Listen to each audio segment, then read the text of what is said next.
They came to demand to return to the homes their families lived in 70 years ago. Palestinians in Gaza, many of them refugees or their descendants who fled or were forced out during the war for Israel's independence.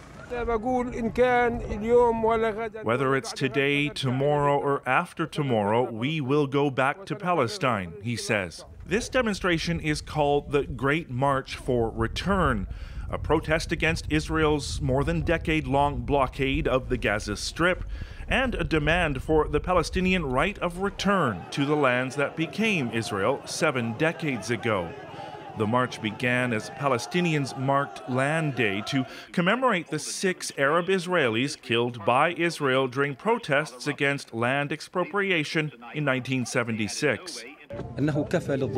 This leader of the militant group Hamas says the protests are a call to put an end to injustice and the Israeli occupation. Organizers called for peaceful marches, but the violence began almost immediately, with some Palestinians marching toward the security fence that separates Gaza from Israel, throwing rocks and Molotov cocktails at the Israeli forces on the other side.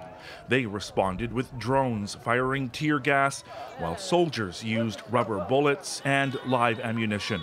This Israeli army spokesman says soldiers targeted Palestinians who tried to infiltrate Israeli territory.